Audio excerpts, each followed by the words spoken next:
All right, you guys, what is up? Welcome back to the podcast.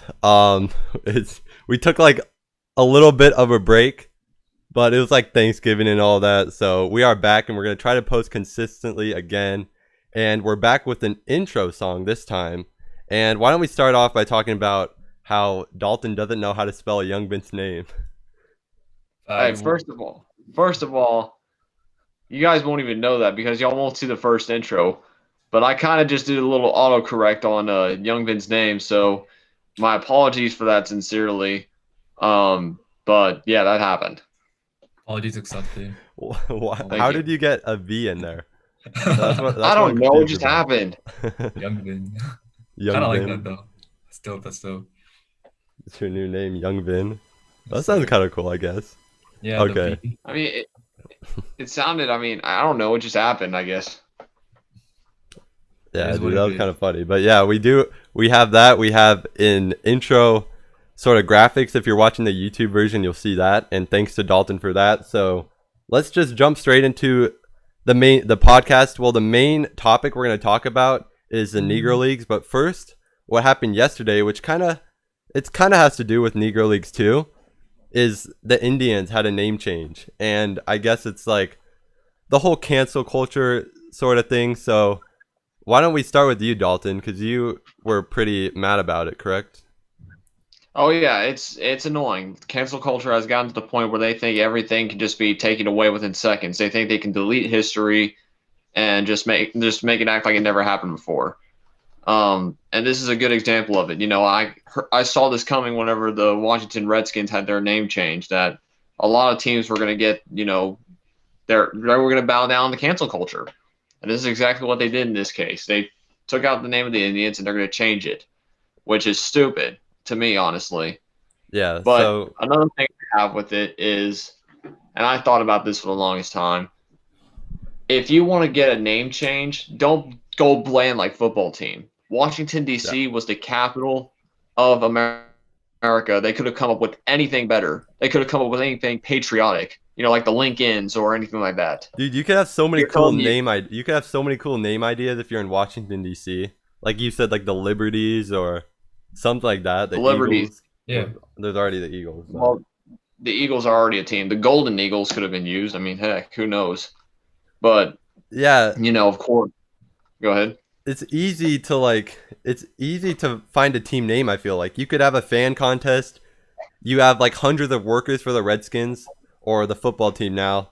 I don't know how they don't come up with a name before the season starts. I don't know how they come up with football team at the start of the season. Or heck, if you're Cleveland, Ohio, and you want to come up with a better team name, here's a thought.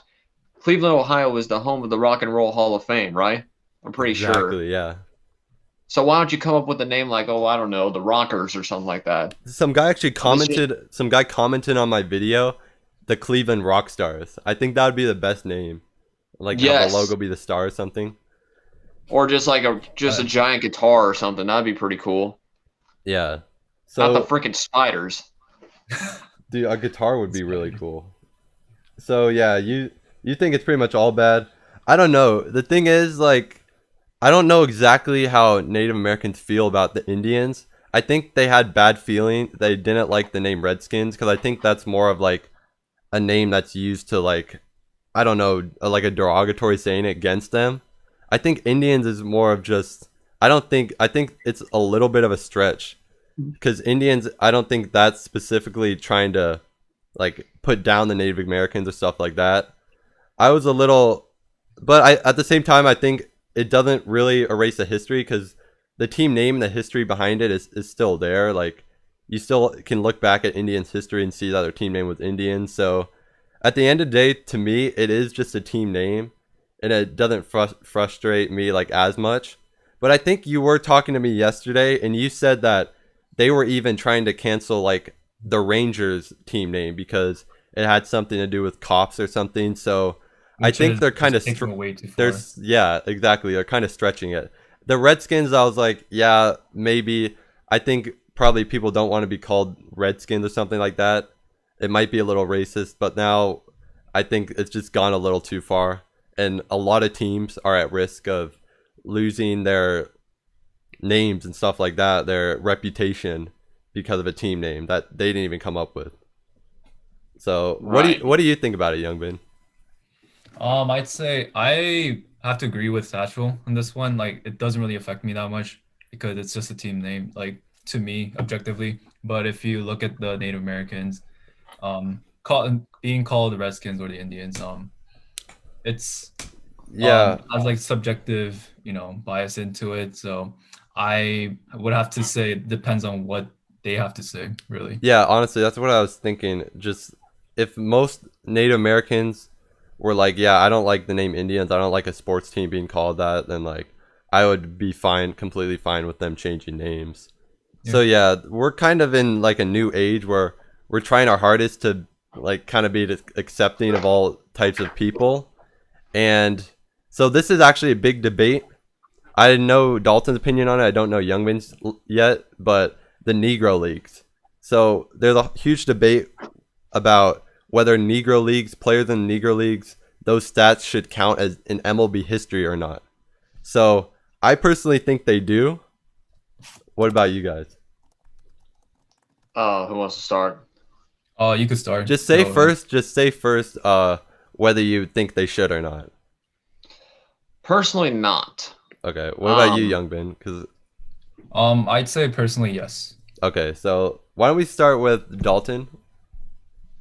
okay, so the reason being is nothing like towards those guys or anything, because those guys were talented players and they, played the heck out of their careers. But, if you're going to count, those stats with your MLB stats, you might as well. It's kind of like counting Ichiro's Japanese stats with his MLB stats. It's like it was a great professional career and it's professional baseball, but it's not Major League Baseball at the same time. It's almost like counting your minor league stats with your major league stats. And I'm not saying that to be like those guys couldn't play. Like once again, like I say, those guys were talented players who put their hearts out on the field every single day. But if the stats were not in the MLB, I think they shouldn't be in the MLB personally. I mean, yes, they should have their own, spot in MLB history, but the stats, not necessarily. Right. Yeah. I see that point. Yeah, I definitely see that point. But to me, like the Japanese league and those are other countries, and this is our country, and we had a separation of a white league and a black league, and I think if you're not going to count the black players of the time at the highest level, because it is these black players, it is the highest level. The major leagues was the highest level, and it's like not fair at all for these Negro Leagues players to like no matter how good you got, you couldn't be able to be in the MLB. And Facts. in terms of talent, like the Negro League players, like for all we know, they could be just as good as these MLB players, but they're just not recognized as much. Like I believe Satchel Paige should be recognized as one of the best pitchers of all time. Like if you look at his age 40 when he came into the MLB, I don't know a single pitcher that pitched better in the MLB at age 40. If you go into stats from age 41 to 46, it's crazy. And I don't think Satchel Paige is considered at the top because of his time in the Negro Leagues. And I just think it's unfair because if we don't count the stats of the Negro League players, we don't consider them at the top. I mean, we definitely do for Jackie Robinson, to be fair. And his stats are just amazing. And that also goes to show that these Negro League players, I believe, were just as good at the level as MLB players. And I think if you're going to count the White League back then, you should count the Black League too. Yeah, I definitely have to agree with that. Back then, America faced a lot of racism, a lot of prejudice back in the day. So the separation of two leagues actually made it disadvantageable for the Negro players. So if the Negro players were to play in the MLB, I'd say they would complete. I mean, first of all, they had their talent, so um, their skills would match the MLB players, regardless of their what the record was in the Negro Leagues. And let me point out like one of the greatest players, Hank Aaron. He broke Babe Ruth's all-time home run record on 1974, and that shows a lot about how much they would contribute if they were actually in the leagues. Yeah. And Hank Aaron was a badass. Oh, sorry. Go ahead. yeah. And Dalton, I get your point about like the minor leagues too. Like, why don't we count other leagues? But I think the Negro Leagues is like the one exception to it. It's not the Japanese league or a different country. It is our country, America. And I think, yeah, I just think the Negro League stats should count. As, yeah, maybe it wasn't the complete best competition in the Negro Leagues because it was one race, but that is the exact same thing with the MLB because it was only white. So both leagues there was like less competition, so the stats are gonna be different, I guess, than today. Does that make sense? What do you have to say Yeah, about it, Dalton? definitely. I get that point for sure. I can see exactly where you are going with that point, which is very true. It is America, same country that, we were all in the same country. And it was in a horrible time. Racism was probably, if not, okay, not at the highest point, but pretty high point at that point in time. But another thing is that if you're going to count the stats, personally, I think that should also mean that the teams who won would probably also have to be counted as like almost MLB teams who like won the titles back then, which I don't know how that would work out because Yeah, I never saw those teams face off in the World Series like the Dodgers and the highest team in the Negro Leagues playing. Which again, it obviously back then things were different and it was unfair what was happening. A lot of players were separated from their skin color and from anything else. It was a disgusting point in time in this country. Unfortunately, there is nothing, there is no thing we can do to like change it history personally. Now, if they were to change, those stats, then I would personally be fine with it. I'm not trying to just, argue with the point and be like, oh, it shouldn't happen because if it happens, I mean, that'd be great personally. Do I think it should personally? I'm not sure. yeah. I think It's a controversial topic. yeah, it's definitely controversial whether or not the stats should count. I think one thing that's for certain is that we should do a better job of recognizing a lot of these Negro Leagues players. Like going yeah. back to my point of Satchel Paige, I keep mentioning him. He's one of the only people I have his stats out because I'm named after him. But like him for example, like or I already said it, but like his stats, maybe him and Nolan Ryan, the best two players at age 40. I think Satchel Paige's stats were even better at age 40. So I think players like that should be recognized as one of the best in baseball history, to be honest. And especially like Hank Aaron too. Yeah, Hank Aaron for sure. Yeah. Y'all talk about a badass player. Hank Aaron was insane. I'm sorry to like just, talk about something like this, but Hank Aaron was such a damn good hitter that for the longest time, up until his second year in the minor leagues, he was mistakenly hitting with one hand on top of the other, his left hand, I think. Yeah, dude. He was mistakenly swinging like this for the longest time. That shows And a lot of natural he was talent. still raking in the Negro Leagues. He was still raking in the minors. He didn't have a swing proper yet. Personally, and I also think, and this may be another controversial topic, I'm going to try not to get into it because we'll try and probably make this for another episode. We have time, dude. We have time. Go ahead. Oh, perfect. Then great. Yeah. Hank Aaron is the real all-time home run king. Yes, dude. Hank Aaron is the all-time home run king, not Barry Bonds. 100%. 100%. You shouldn't be thought as a home run king if you cheated and took steroids. Yeah. We don't know how many home runs he would have hit if he didn't take steroids, and we shouldn't assume it would have been a lot still. Exactly. It's like, I mean, if you take steroids, you're automatically given an advantage with power. Like even if you have broken bat home runs, you would get it over because. I mean, it affects everything. Like, if you hit more home runs, they're like, people say like steroids don't teach you to get on base or on base percentage or other stuff, but it literally does, because if you hit more home runs, then you're gonna get walked more. So it affects everything. And they also say that the pitches are still coming at 95 miles an hour, which means you still have to hit it. But if you put the bat on the ball by that point, you have more power to add it. It's almost like turning up the sliders in MLB The Show. You're adding more power to it. Like this is not Little League. Like Little League players, say if they have steroids, right? Say if they would, maybe their skill set's not there yet. But these are major league players who are talented for certain reasons. They throw 95 plus from the outfield, first of all. So if they have that much talent and they put juices on their arms, what do you think is gonna happen, right? Right. Yeah. Like they would hit double the amount of home runs, like nearly double the amount of home runs. I And just that's like oh, sorry, go ahead. no. Go ahead. Go ahead. Yeah. And that's another thing another thing about Barry Bonds and Hank Aaron that I'm about to compare. You look at Barry Bonds' stats. That guy, when he started taking steroids, he was hitting way more home runs, but not getting on base as much as a usual, slugger would. He was getting out a lot. His home runs were happening at a frequent rate, but it was always home run or out. Hank Aaron, on the other hand, has the third most hits in history. Who's in front of him? Ty Cobb. That's One of crazy. only Who's two 11? guys have 4,000 hits. Having over a 300 batting average in his career. Stealing over 300 bases. I'm pretty sure it's 300 or some bases. That guy, and personally, a lot of people say Ted Williams or Babe Ruth is the greatest player of all time. Hank Aaron is the greatest player of all time. Hands down. I did not know that he was that high in hits.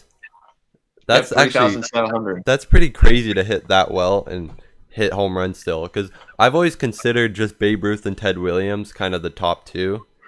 But hearing that, like I would probably put Hank Aaron up there too. That's pretty crazy, dude.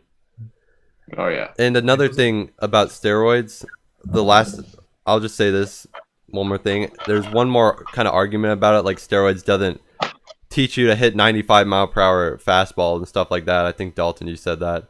But like steroids do make you stronger, and that contributes to bat speed, which also contributes to contact. So literally it helps you with everything. And then without steroids, Hank Aaron was still getting more hits than Barry Bonds. So if Hank Aaron was playing to this day, he'd be still the greatest player of all time. Sorry, go ahead. All right. And it's just like not comparable. Like to say, like, hey, the steroids don't really help you. Just if they didn't, then don't take them. Yeah. Exactly. And then also, I think a lot of Astros fans were like, "Yeah, the cheating doesn't really affect anything."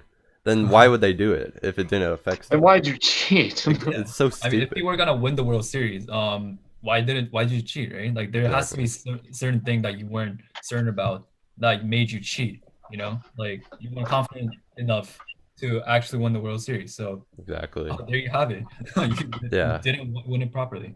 And I think another big argument back then when everyone took steroids is that like that was the whole steroid era, like McGuire, Sosa, Barry Bonds. I think another big argument is, oh, everyone was taking steroids, so it doesn't matter. I think that's another pretty terrible argument because you have players like Ken Griffey Jr. that doesn't have as much respect. He's like a legend because everyone around him's taking steroids and he doesn't. And I think most people still consider Barry Bonds, McGuire, and Sosa all better than Ken Griffey. Or a lot of people consider them better than Ken Griffey, which I think is really dumb. Because Ken Griffey Jr. is the one guy that stats should actually count. Because he, in an era where everyone's taking steroids, he just ignored it, Of course. Yeah. Dude, Ken Griffey Jr., you're talking about a guy who was just well at his craft, well disciplined, just a well guy in general. Well raised by his parents. He comes into the league. He's in a big spot where he's basically in the biggest peer pressure moment of all time. Because remember, the reason why this whole thing happened in the first place was because of Jose Canseco. Jose Canseco started doing steroids when he was a no-name in Double-A. That's when he started beginning his steroid use. He continued to do it, and he showed McGuire what he was doing. McGuire then had it spread to other people. He then started giving it to more and more people. Ken Griffey Jr., on the other hand, said, you know what, man? I'm not doing that. I'm just going to go out and rake myself. And he went out and did exactly that. You talk about a guy with 660 home runs, almost 3,000 hits. That's crazy knowing that he was injured through his 30s. Like, he had huge injury problems, and he still did all of that. That's just unbelievable. It is insane. Yeah. And I didn't know that story about Jose Canseco starting that. Oh, and you know why they got found out? How? Because Jose Canseco kept saying no, he never did steroids when asked, and finally at the end he said in a magazine that he wrote called Juice, which by the way the cover has him naked with a giant needle in his back, saying, "Yes, I did steroids, and here's a list of everybody else who did it too." He snitched on everybody else who did it. That's what caused the entire court thing. Yeah, I do remember that. remember that. It's like some post. 6'9" of baseball right there. Speaking of Jose Canseco, it's so weird because his daughter dated Logan Paul, and Jose Canseco now is trying to fight Logan Paul. Did you guys hear Oh about my that? god! Wait, what? I did not know. I didn't even know that. Jose Canseco challenged Logan Paul to a fight. It's the most random I'm good. shit. I'm good. Jose Canseco still does steroids. I'm not fighting him. Exactly. Is he even allowed to box? He literally took steroids. That's unfair as hell. And now Logan Paul is, instead of fighting Jose Canseco, he's fighting Mayweather. What the hell do you guys think about that? Well, I mean, because Mayweather's not as powerful as Canseco. Now, I'm not trying to say that Floyd Mayweather's not good. He's literally undefeated, 50-0. But he's had like a good amount of knockouts, but he's known to be a speed guy. Jose Canseco, on the other hand, just look at him. Literally just look at him, and the answer's right there. Yep.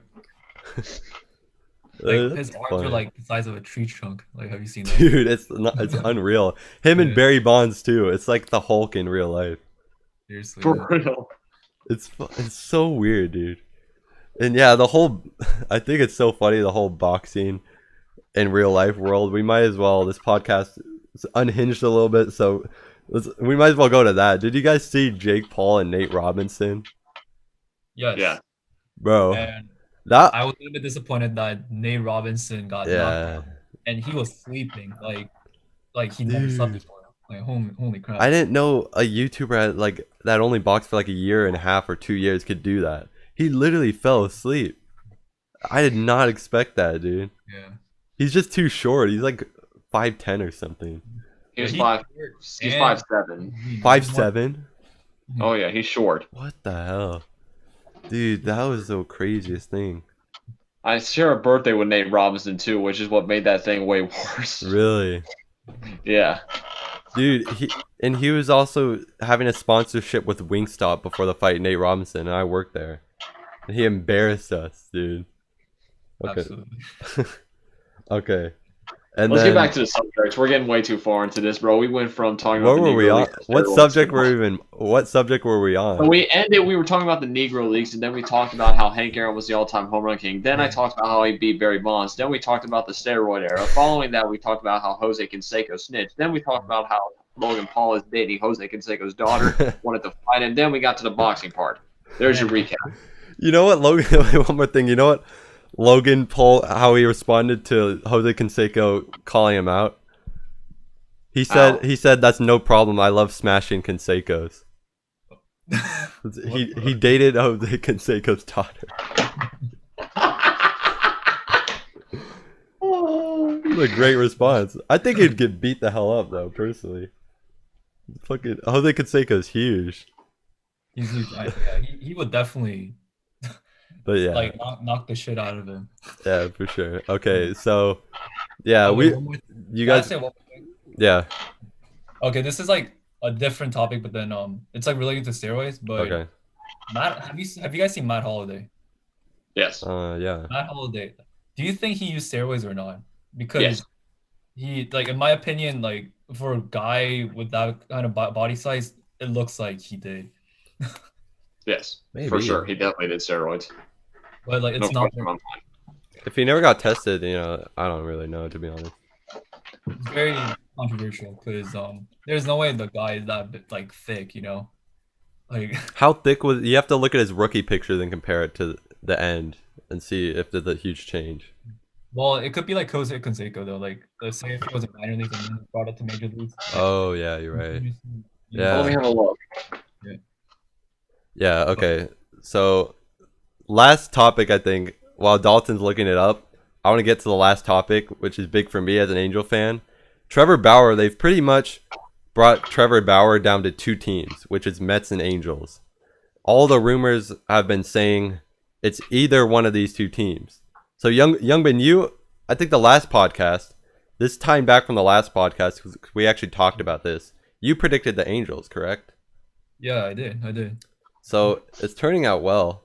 Where did you predict, Dalton, about Bauer? What did I predict? Oh, I predicted the Yankees, I'm pretty sure. Okay. Oh, yeah, I think I'm pretty sure it was, yeah, the Yeah, Yankees. So yeah, I was way off. not really. I mean, it's not way off because you're correct about the city, I think, because it's down to Angels in New York. So I think we're all correct about the location. I think it's certainly, I agree with the rumors. It's basically saying Indian or not Indians, Angels or Mets. But I personally, I think I did predict. No, I predicted Padres. Sorry, but now I would have to go with Mets because you see how they've treated their pitchers. You know, Matt Harvey, Syndergaard, DeGrom, and compared to the Angels, they nothing good has happened to Angels pitchers. They have not treated their pitchers well at all. As you can see how by like them getting injured all the time, they're probably the worst team with pitching in terms of injuries. But yeah, I'm trying to be non-biased when I say this, but I'm gonna have to go with Mets most likely. But I think it is a pretty even toss-up between Angels and Mets. Angels and Mets. Yeah. So Mhm. what would you have to go with, Dalton, between Angels and Mets? That's a. So the thing for me is the Angels pitching rotation. Oh well, if I could not stutter, the Angels pitching rotation, could use a hole to fill, and I'm pretty sure Trevor Bauer would be the perfect person to fill in that hole, and I'm pretty sure the Angels would be willing to offer him a good enough contract to do that. However, the Mets, they already have a pretty solid pitching rotation, and they'd be willing to add an extra pitcher to that. Yeah, I'm going to say it's the Angels. I'm hurting my brain way too much. I'm just going to give my answer to the Angels. I think it's less though of which team needs Bauer. I think it's clear that the Angels would need him more, but I Okay. think it's just more of what team's going to be more attractive to him. And to be honest, I don't know. To be honest, I do think it's a huge toss up right now, but we're pretty certain. I'm pretty certain that it's between those two teams. I personally hate the Mets, so I really hope he doesn't go to the Mets because I hate their fan base and all that. Because they were all commenting on my video, talking shit and all that. So, screw the Mets. But yeah, anyway, anything else? Any final topics? Anyone? We have a couple more minutes left. Uh, last couple of topics. Can I go more on Trevor Bauer? Yeah, go ahead. I'd say in my opinion, between the Mets and the Angels, like you said, I would go with the Angels because of how much they need Bauer. Right. How much they're willing to Look at like their starting spend. rotation bullpen. Yeah. Even with the new additions, Jose Iglesias, he's a shortstop. I will take him out of this conversation. Raisel Iglesias, bullpen pitcher for the Cincinnati Reds or / closer. He will be a very vital use for the Angels in like the future bullpen. Yeah. But it could be only affected if they actually have a starter going on to close out games, Right. Exactly. So if you have Trevor Bauer as number one starting pitcher for the Angels, that will work terribly well. And adding on with maybe Andrew Heaney or Griffin Canning, who are slowly making progressive change in their rotation. I think that would fit very well for the Angels having Trevor Bauer, um, Ye- having a decent starting rotation throughout the end, Yeah. and that would be good for the future. 100%. It would help the Angels a lot, and I definitely think a lot more than Mets. And I hope Trevor Bauer realizes that. He's got his Cy Young. I think he has to look more towards winning, and the Mets just don't really have the lineup. I mean, Pete Alonso. I think Jeff McNeil is more of like a 1 year or 2 year type of thing. And if he truly wants to win more, I would say Angels. And both teams have bad records, but I think the Angels have shown that in terms of pitching, they have future. They have star hitters. So I think there's definitely a better chance with the Angels and more opportunity. And plus, I'd rather live in SoCal than New York, to be honest. I don't know about you guys. I Yeah, probably, subjectively, I agree. yeah, probably. Well, me and Youngman are probably biased because we live here, and Dalton's I in the say middle. So what? I say so because I'm more Okay. closer to California than anything. I've never been there before, but it seems cool. Seems cool. I mean, the beaches, all that. New York, I don't know. I want it like a crowded place like New York, to be honest. But yeah, we'll see. We'll see. And yeah, that's probably gonna wrap it up. This is a good podcast. We kind of went off a little bit about random stuff, but I think we had pretty great conversation about Negro Leagues and all that. And you just gotta put respect on these black baseball players. You know, Hank Aaron, like you said, should probably be considered at the top. Absolutely. Absolutely. Yeah. So with that being said, thank you guys for watching.